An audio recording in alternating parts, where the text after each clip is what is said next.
Welcome to the Whole Truth Podcast with myself, Jordan Stevens, aka No. It's Blitz and the Bits. No. What do you mean, no? I hate when people say AKA. Well, I just have some other names. Okay. What do you call me?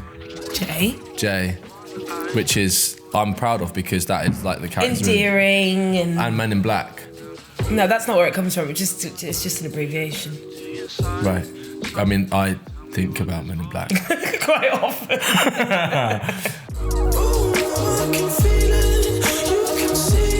I'm joined by Miquita Oliver. And how would you describe our relationship? Who am I to you? You are the closest of friends, allies, and you've actually provided me with a lot. Yeah, that's actually true. I've brought good people into your life. Yeah, you have. I didn't bring your girlfriend. No. Which I always wanted to be responsible for her presence in your life, but not quite. You wanted to play Cupid? Yeah. You tried? I did want to bring love into your life. I've tried many times to bring love into your life. Yeah. But I did bring love into your life in the form of Mackenzie. Yeah, true. It was one of your great loves now. Yeah, that's true. You did. You essentially gave me fitness. I gave you fitness. I gave you physique. Yeah, shame I don't go to gym anymore, really. Yes. Basically, the ethos of this podcast is we are going to just get into discussion, open conversation about, I'd say, mental health. Okay. And our relationships with triggers or the ways in which we deal with it. I think that's always fun, is to hear about certain methods or how things affect your mental health. Well, it's very strange that today we're recording this just before I'm going to basically a hypnotist about certain parts of my mental health. What? Do you want to disclose any more? Yeah, I guess I can. I have this it's really strange. And it used to be small and now it got really big and I was like, I have to deal with this. Basically, I have a really weird phobia of texture. Wait, hold on. Specific, because I'm with you on specific textures. Right, okay. Like, I can't deal with Felt. No. Sorry, projection. Obviously that's your Total stuff. projection. Total projection. What's wrong with felt? No, see, felt would be a dream to me because it's soft. I'm not very good with hard, broken texture. Sandpaper. No, more like concrete and and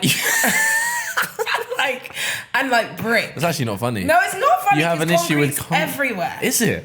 Broken, hard texture. I'm not even that into that fake brick wall there. It's freaking you out. Even though that's made of paper, I imagine. But how do you feel? It's not like it grosses me out. It makes me go like that. It makes me feel shuddery. Yeah. So I looked into it, and there is this thing called phobia, which is where I can't believe I'm talking about this.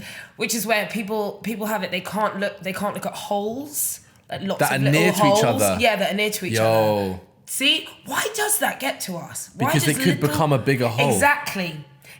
Which is why I can't deal with cracks in pavements because I feel like it could just be like, oh. You know, I really feel like it's horrific. Already so far, that cassette boy could cut excerpts of this conversation and have an absolute field day. God. We've only been doing it for 2.5 minutes. Just how are these two holes? No, but I was like, I can't live like this because there's concrete and brick everywhere, and it was starting to feel quite overwhelming. Is it the actual feeling of it, or just looking at it? Looking at it. Wow. Yeah, and some days it's fine, and some days it's so bad I'm like, oh. See, that's interesting. What have you found any continuity between the days where it's worse? No, and I've desperately been trying to think, is it when I'm hungover? Is it when I'm more stressed? It's not. It just whenever it feels like being worse, it is. And that's what I find really disconcerting because you never know when it's going to come at you. You never know when there's going to be another brick wall you can't handle. And then weirdly, do you know you go to weird? Legoland just to chill out. I couldn't go to Legoland. Why? Because it was all blocky. So it's the shape. It's the shape and the texture. Look at my body language. I understand, but texture insinuates... Yeah, okay. And also, weirdly, I spoke to our family about it. I spoke to Nana about it, and she was like, I totally get that. Yeah, and I spoke to my grandma, and she was like, yeah, I can't look at certain textures. So I think, hopefully, I think it is something people do have in their life in different ways. Like the fact that you have a weird thing about felt. Yeah, I've got it for a few things. I've got one. What does it make you do? Does it make your mouth itch? No, the one that gets me the worst is when people... the wooden bit at the end of an ice cream, like a lolly, you know, when it's like a Solero. And What's wrong with that? With the stick? And someone gets the wooden bit and the net. Yeah, I can't do that. And Okay. the teeth on the wood. Oh, Wooden okay. cutlery as well. Oh, okay, all right. So Like- that kind of rubbing of And I can deal with it. It's just like you'd rather thinking stay about away it. from it, yeah. Or like felt or velvet hangers or like, or What about if like a woman was in a velvet dress? yeah, it would be cool, but like I wouldn't touch it too much. I'd be like, yeah, sweet. It'd be cool, Hi. but I wouldn't touch her. I'd be like, hello. But what does it do? Does it give you anxiety? Or I don't it give me just makes- anxiety. I just make. I mean, the wooden. Like honestly, with the wooden cutlery, but even thinking about it, my mouth goes funny. It just goes. Bleh. See, this is what I mean. I think Or we a have- dog chewing a tennis ball. Okay, these are quite abstract that don't really seem to mesh as one. So, you know, that's what I mean. I feel like we I've all had a have bad our things. experience, maybe. So I'm going to this hypnotherapist guy. He wants to be good. It's really expensive. But Lily went for smoking and she stopped smoking. And Really? he deals with like phobias and I guess addiction, sort of. He also said that, I was like, I know it sounds mental. He's like, no, I've done people who are scared of green. Like phobias are very, very bespoke The colour green. to us. Yeah, imagine being scared of the colour Some people green. are scared of water. Yeah. Which is, I mean, imagine being scared of something that's also within your body. Yeah, that's terrifying. Anyway, so that's what's happening today after this. I still have a kind of. I've just got over a fear of the saxophone solo in Careless Whisper. That saxophone solo. I had to deal with it a lot after he died, which was like, do you know what I mean? Like when Not George just Michael, you. R.I.P. Huh? Not just you. What do you mean? Well, you didn't just have to deal with it a lot after he died. No. I know. I mean, as in, up until the death of George Michael, R.I.P. Absolute legend. Yeah. I could kind of avoid Careless Whisper, Okay. but for a good 6 months, it was like, and I don't know what it is. I feel like it was, as a child, it made me uncomfortable, and I don't know why. My God, you're being serious? I'm being deadly serious.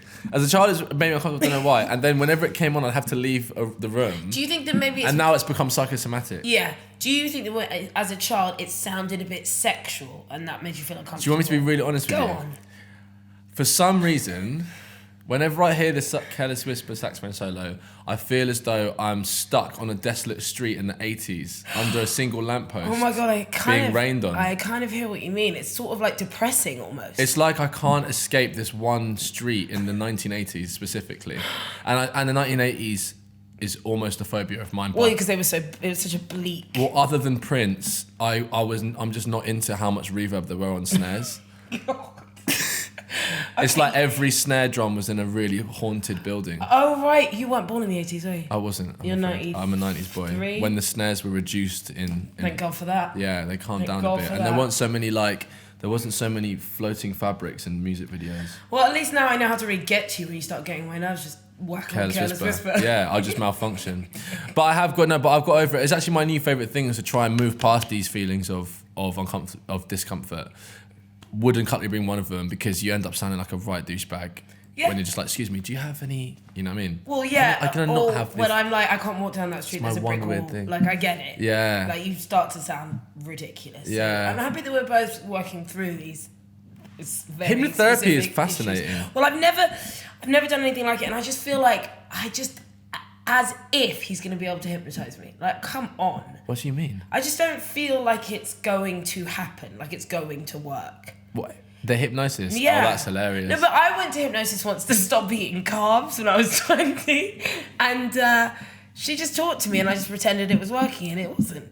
I just don't think some people. That's don't like, think, remember when Darren Brown did that like nationwide trick that made everyone like get stuck to the chair?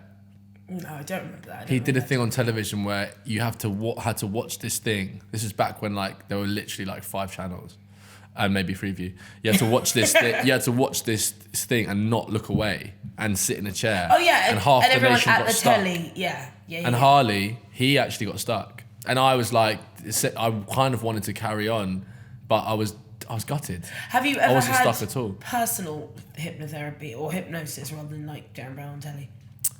No. Do you think it would work? You think this I've is looked going at something long enough until I've fallen asleep. That's not the same. That's not the same. I just don't think I'm going to go into this like I really think you will. thing. Okay, well let's see. Yeah, bad colour, it's that colours. All this bad colour, it's bad colour. You know what? That's a great start, because obviously we do like to discuss methods in which to deal with these kind of bizarre neuro pathways that are sculpted by God knows what. I don't know who had a brick wall when you were younger, but they are responsible for this. Yes, but it's their fault. How are you?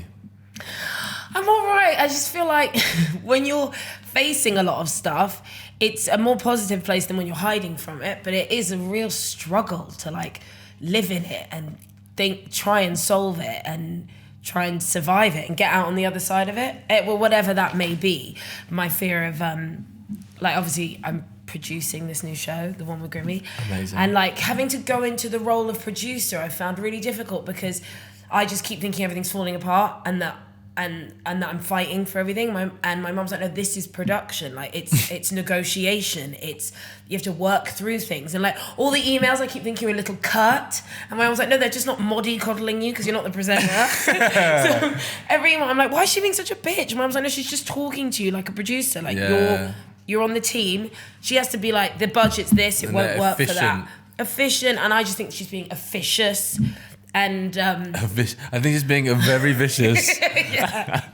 And then like we had a venue and I was just like, I don't like this location. I don't want to film here. Oh, yeah, I called you and told you about all this. No, I know this. And then I fought for my location and I swear to God, we've got it. We're doing it in Mark Ronson's old studio now in King's Cross. And the day that we like got that, because I'd fought for it and I said, absolutely not, we're not filming at this other place. That was like a feeling of contentment I've never had. I felt really proud of myself for just sticking to what I know. Sometimes you don't know everything, but what you know, you know. Yeah. And I knew that was Are there any place. when you feel as though everything's crumbling? Please don't say crumble. Why? Because that's a trigger for me. Really? Yeah, because obviously like texture. The brick. Any other things? Melt? No, that's nice because that's soft. Oh, so you have like a coarse texture thing. It's like brutal texture. So like smash. I don't like that either. Really? Do you watch many action films? No. And I also can't even watch... Are action films horror films to you? No, but Grand Designs is a horror film to me now. Because it's just concrete and brick everywhere. And I still really love it.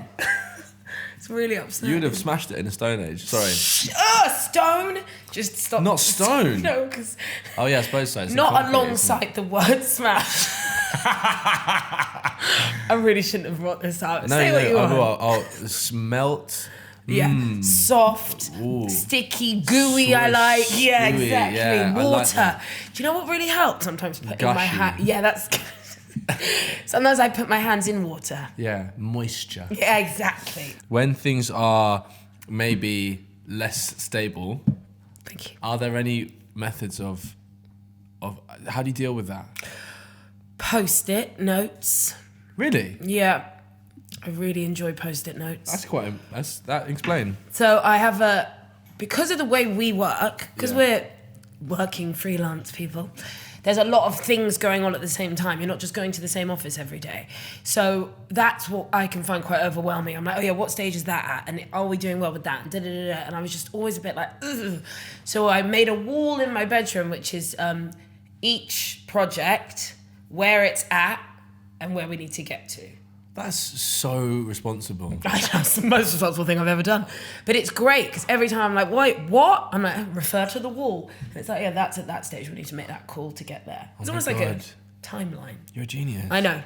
Giving yourself structure allows you to not be overwhelmed by chaos. Also, do you feel as though you're kind of like taking the thought and just less pressure? Yeah, because you kind of put it out and then you just see it visually rather than it just going round and round and round. I used to do that with whiteboard paper. Maybe you should bring that back. Maybe you should bring that back into your life. Yeah. No, yeah, I should. Because you have like 6 different projects going on at a time. Much. Yeah, so you need to be like... My brain's just kind of gone... This is your defence towards that now. Just wrap up warm. No, it's cold outside. No, it's not. It's really cold. It's not that cold. It's cold, and also this kind of get up is a little bit, subversive and cool. Good for being so honest. Okay, it's true. It is. Listen, subversive. yeah. No, that's the too whole much. Truth podcast. That's too much. Don't judge books by their covers, yeah. That's too much. Anyway, I like this cord though. Oh, that's nice and Exactly. soft. Imagine how I'd have to take that off, and it's just all part of the vibes. Yeah, when we did Saigon, you did have some good looks. I was impressed. Every day was like a whole Thank you. new look. I know. I can't wear them anymore either now. What do you mean? Been on telly, isn't it? Oh. I'm joking. I wear the think- same clothes all the time. No, actually you don't. I do. When we were in Saigon, everyone had Yes. suitcases like this. You brought like a little handbag and every day you had a different look. Yeah, I was because I like, planned how it. have you done this? I planned it. And you just packed a lot of linen, which It packs was down. absolutely boiling. I don't know what else you'd expect me to pack. Very efficient. I brought like cowboy boots. I don't know what I was Because you're thinking. silly. It was stupid. I'd like to ask you this question. Good. No, because you've responded very openly, honestly to how are you. I think the post-it notes suggestion is brilliant. We don't necessarily consider thoughts to be a physical actuality, when they actually are really they exist. I believe in that anyway. I'm saying that as though I'm educated. No, don't- I completely agree. There's an energy that exists, which is why I think manifestation is a thing. Yeah, absolutely. And we are more powerful than we think. So if we want to make all this negative, we can really easily. In the same way that I'd like to use my power for good instead of evil. Yeah. Towards myself. Yeah. How old were you when you first became conscious of mental health? By the way, before you keep referencing Saigon, Oh yeah, we need to sorry. make it clear. Miquita and I did a show called Road to Saigon, which was basically we got paid to drive around Asia. I mean, I say drive loosely. Neither of us passed driving test in time, which I'm almost positive was the universe's way of saving our lives Yeah. because everyone drives. We with shouldn't have been on those roads. Zero to be rules. drivers. It's like one big game of chicken. So really, we got paid to be driven around Asia. Yeah, literally chauffeured around Asia. But genuinely, on a less comedic level, it was quite a revelatory experience, I'd say. Oh, I think it was absolutely wonderful. Somewhat testing for our mental health too. For sure. I was really proud of myself after that. Well, you and your Job. mum came across. Sorry, you and your mum came across really well, Thank you. and I was very lucky to have you guys there. Oh, it was really nice to have you there, actually. Was it? Is it because I'm so funny? No, it was more like... Thank you. Yeah, it was because you're so funny. That's why. You Um, weren't that funny on that trip. You were quite stressed a lot. I was heavily edited. How old were you? Heavily edited. I'm in love with a singer, yeah, but I wanna get richer. Life threw me a bag of lemons. No wonder I'm bitter. How old were you when you first became conscious of mental health? I had a dream when I was 19, and it was when I had this texture thing came up, and that's when I also realised that. Like, Really? Yeah. I think it's a manifestation of anxiety. Yeah, nice. And Not I think, nice. yeah, lovely. So I hope that's what we talk. I think that's what he'll say today. But anyway, what I wanted to say is I went to this. I've been seeing all these doctors to try and figure out what to do. This one doctor, he's brilliant. Sharma, Nana and Cam go to him. You have to. He was like, sometimes in life, our brain is more scientific than you think. He's like, literally, you could have banged your head a few years ago or even a few months ago, and this could just be off, and suddenly it's like so instead of brick wall, it's just a brick wall. It's going brick wall, anxiety, fear. Yeah. Because things can just be Yeah. knocked off. You have to go into neuroplasticity. Yeah, it's a physical, thing. You've got to almost like realign the stuff in your brain. 'Cause It's these are all mad to very think fragile. that. I had to do that recently. I had like a real spot of, I don't know if I've said this on this podcast already, maybe, but I had like a week that was awful. I think I had like messed up the dosage of my medication that I was on at the time, which Yeah. I'm actually not on at the moment. But I actually feel great. But it was just an unfortunate domino effect, and I had like a week of like, it was really, really tough, like horrendous feeling. And what? But I almost faked feeling good for like 2 to 3 days, because it almost encourages those synapses to go, oh, do you know what I'm trying to say? So it's like, Talk yourself into it. well, because it's a pathway, isn't it? Because I feel like you get into negative mental patterns, but with routine. So you see it, and it can get really deep with trauma, of course, which isn't just easy to rewire, but that's essentially what's happened. So, if I was to like walk through that door and get fucking hit by something, and I just suddenly associated a yellow wall with that trauma, that's something in your brain goes, Yeah, that's what he says. and it glues it. Do you know what I Yeah. mean? Whereas if you are to go to that and go, I'm fine with this yellow wall, it's like this thing, it's like no, and you go, and you say it again and again, and then it goes, Yeah. That's apparently. what I have been trying to do that as well, because I think, as we said, we are more powerful than we think, and I guess in a way it is all just weird games in your head. So you It's like just with have smoking cigarettes. I've accidentally stopped that as well. Really? No. When I say stopped as well, it's not like with drinking. I have had cigarettes. I'll have cigarettes socially, but like considering I'd smoke all the time, All day, every I day. genuinely never think about them unless someone has one. And I'm like, Right. all right, I'll have one. Well, that's real freedom. It's mad, isn't it? How did you do that? I honestly can't remember. I think it was just, you know what? Actually, no. How did I do that? Do you still have tobacco when you smoke? Probably getting Spike. Yeah. Probably getting a dog as well helps because you walk in all the time. Distraction. Okay. Where do you walk to bike? Oh, well, Queen's there's a Park? park called Dog Shit Park up by Queen's Park. Yeah, you can let him off the lead. But actually, I walk with him off the lead now. I know Dog Shit Park. I think I used to run QPCS. there. Yeah, that one. Although it's wicked though, because basically, I realised that when Rizzle Kicks came out, so it would have been like 6 or 7 years ago now, a lot of the kids who loved us are like rude boys now. Oh, whoa. Interesting. I love it. I So mean, obviously boys and girls, but I just, there's in a couple... a way, are they like, oh, it's that... No, because you I see... don't know who he No. Nah, that's what's more fun because right. you think... I mean, I don't think I'm quite as poppy as... I don't think Rizzle Kicks is quite as poppy as the pop I'm going to reference. But like, say, for example, if for me, if I saw like any member of Five, I don't care where I am, where they're at in their lives, I'm excited. I'm saying something. Like, do you know what I mean? Or let me try and think of a better example. No, where it's like a bit that's a more- great example. Can you name No, all of because we're Five? not like Five. Come on. No, Rizzle Kick. Listen, we brought hip hop to No, a big of market, course right? You you're ever seen a not hip hop like- gig in Inverness? of course you're not You haven't like seen a hip hop gig in Five. Inverness since. Okay, Do you know what I'm saying? all 2011 Inverness. All right. Rizzle Kicks and Matt Cardle, We for get fuck's it. sake. Oh my God. Listen, no one went up there, bro. We're dropping fucking No, hip hop around all trailblazers. these little youths out, No, I out hear the you. I suburbs, absolutely living do in woods agree. and that. I do agree with you. All right, sorry. But we anyway, can't find another Jay, example because I think Abs, you were... Oh, yeah. Jay Abs, me, Nick, Come on. Who was the pretty one that went out with Billy Piper? Abs. No, he's not. There's another pretty one. He's not pretty, but he was like... smiley. Richie. Richie! Oh, he was so off He his was, head. oh, he's awful. Yeah. And then there was that mixed race one that no one really talked about. Sean. I They think had a he mixed was race called. one in Five. Yeah. Oh, amazing. So anyway, my point is, yeah, that I got up to the park and then they're just like, they, see you and they go, oi, I used to bump your shit, blah. And I was like, then they're talking about when they were like 12. Yeah. Love that. And Sorry. now they're all like 25. This is not about mental health. No. So, No, but what's- it is actually because... It is a little bit. Let's be honest about the fact that you and I have been well known since we were young. And I think that does really affect... your mental health because I think it can be very, very isolating. Yeah, the bigger you get, the smaller your world does. Yeah. And also just like after a long time, after like 5 years, 10 years, it's all you know.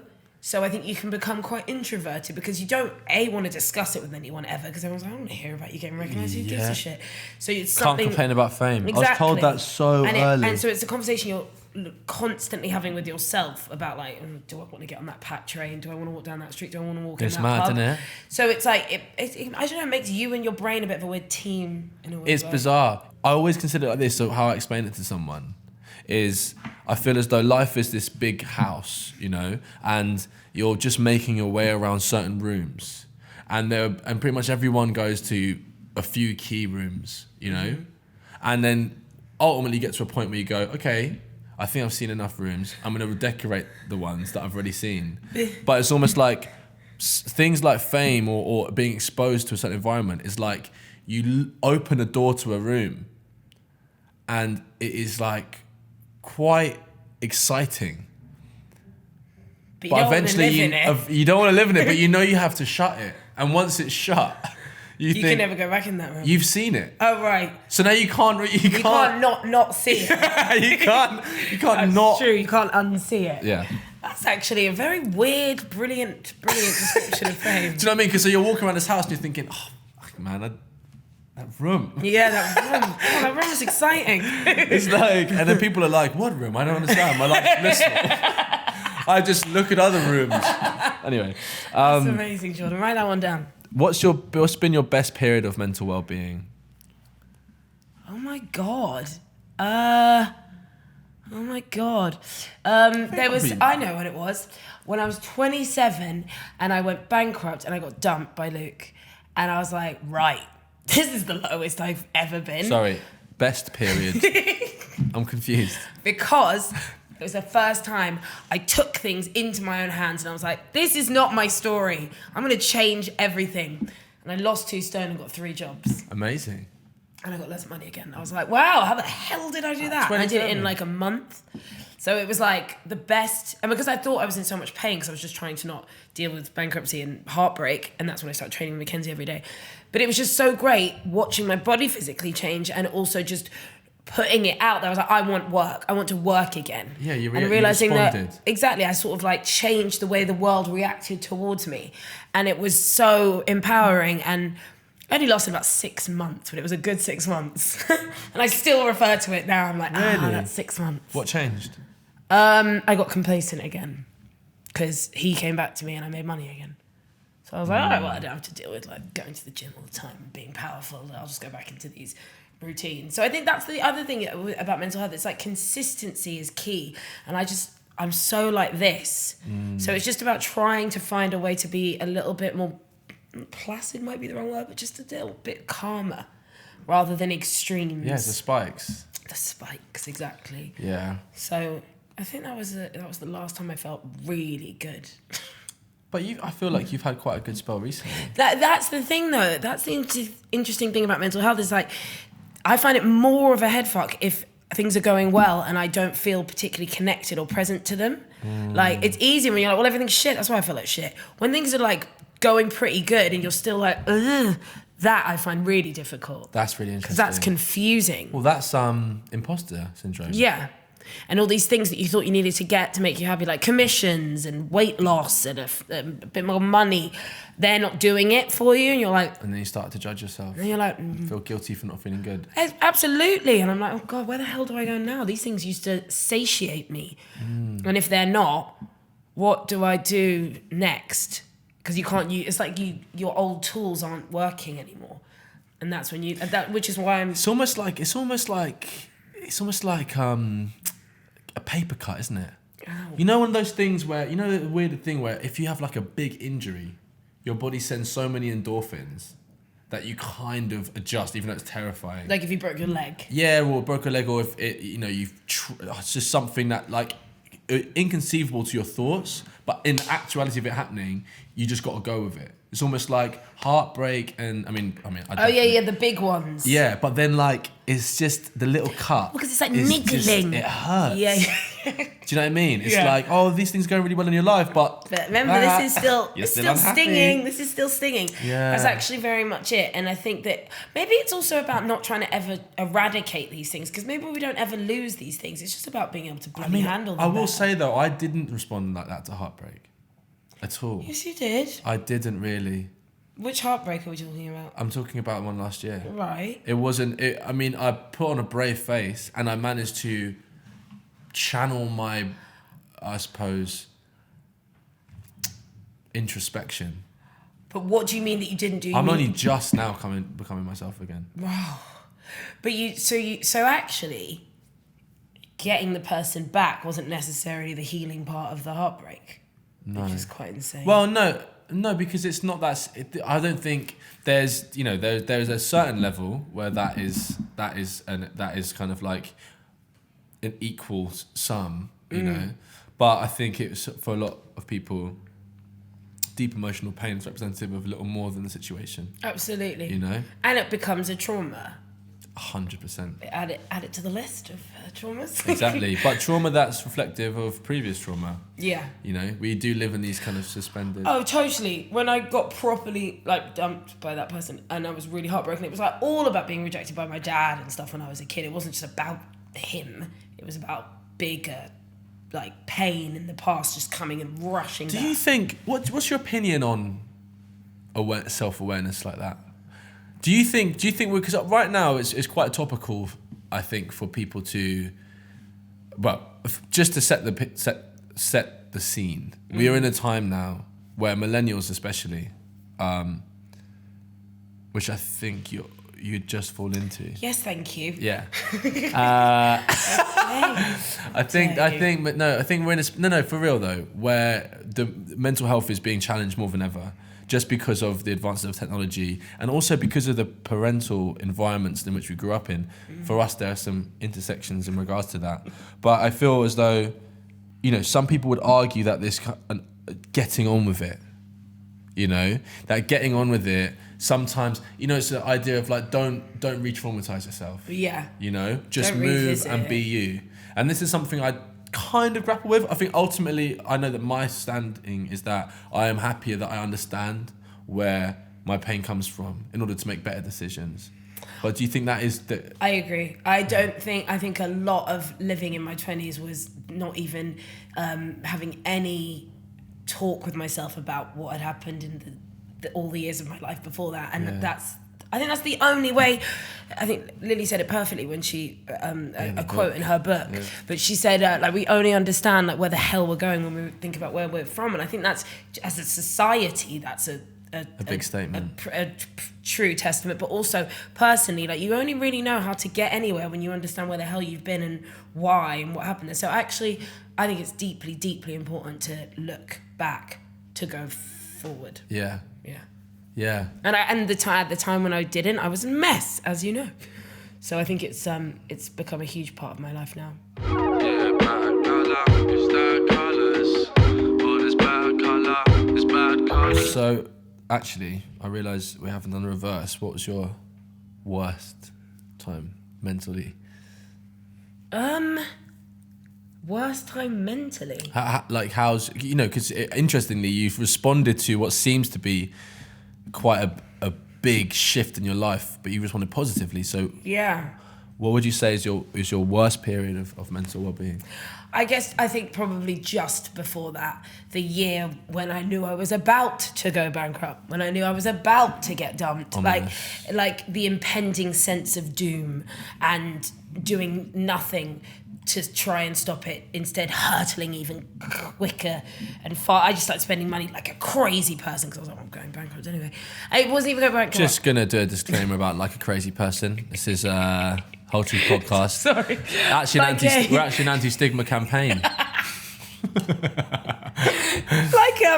Like someone who didn't know what they were up to. It's fine. No one's crazy. We're not too pedantic here. But I mean, you will. So yeah. So I think that's actually a lot harder when you know it's all about to fall apart, and there's nothing you can do about it, or you think there's nothing you can do about it, and you just are laying in wait. Yeah, it's tough. Oh, that was ominous awful. doom is probably the biggest source of anxiety.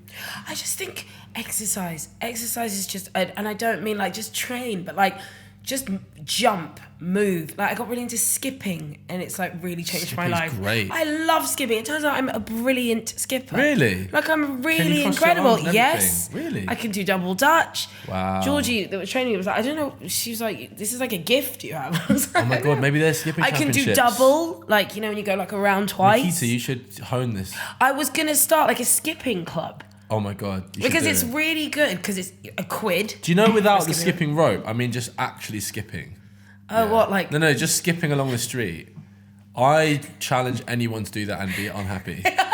And not have a good time. I did it with my... I just can't, you cannot frown and skip at the same time. But that's why I wanted to start a skipping club, because I think what we all are always trying to do is go back to a child state of sort of innocence and play. And I think skipping, not only is your heart rate going up, so physically it's just great for your endorphins, but it makes you feel like a child. And also there's a sense of achievement if you do it well. Yeah. So you just wait for my skipping Yeah, I do club. think adulthood is greatly flawed. Yeah, and also not as fun as the other bit. Yeah, I think you can balance it. I think sometimes it's I think people drinking and going to the pub is trying to feel like kids again. Well, I mean, I'd say most drunk people act like total babies, actually. sometimes I see someone crawling and go, that's actually an infant. Alcohol is infantilizing. Yeah, I love that. Yeah. Yeah, we are trying to return there. You were a good drunk sometimes. Thank you. We have mentioned music a few times. We partnered with a few charities, and a whole playlist has been collated. Wow. I think we're also doing Music for Mental Health, which I'd love you to come to actually, 18th November. Yeah, I was going at to say, I Roundhouse. haven't missed it yet, have I? No, of 18th course of I November. And big thing for us, that. It's- Great lineup. it's Very exciting huge. at the Roundhouse. I know. Circle. Thank you. I'm in for O2 next year, no biggie. But What? yeah, we're gonna aim for it next year. Oh, I'm aim for right. it. Yeah, I think we could have done it. I think- this year. Anyway, no. Well, regardless, also Roundhouse has amazing sound, but I think music is just this language that everyone shares, and I think it is intrinsic in terms of people's recovery, and sometimes even I know that I can't listen to certain songs, or I can listen to certain songs, and I'm taken to a place, moved away from a place. So, I agree. yes, are there any songs that remind you of being in a good place? Are there any songs that remind you of being in a bad place? Is there a go-to album for you? Yeah, I can't listen to Otis Redding Try a Little Tenderness because no, but I listened to that when I had my first heartbreak. Over and over and over. It's not even really about heartbreak either. Well, it's actually a man instructing some very healthy... Yeah, like be kind. Yeah. I was like, I was like, killed God's me. sake, Otis, why? Yeah. Why did you go? yeah, it was bad though, and I cannot listen to it even now. Man, the other day I listened to Silverchair all day, and do you know who that is? Is that a band? Yes. Silverchair? Do you know who that is?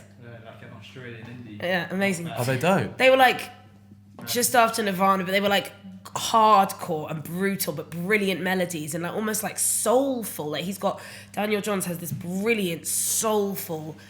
I can't even explain his voice. I think he's probably one of my favorite vocalists of all time. Wow. And I just listened to the album Frog Stomp beginning to end the other day, and I was like, I'm 15, and I was so 15. I felt 15.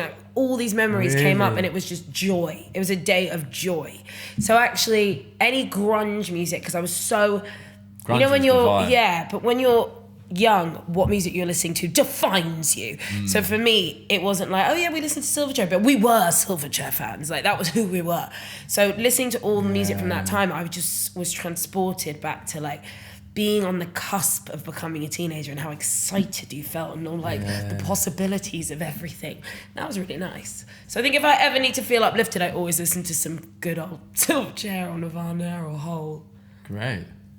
One last question is, if you had a whole hour, which is something we've been promoting, it's an hour in a day where our phones are not at the centre of our attention.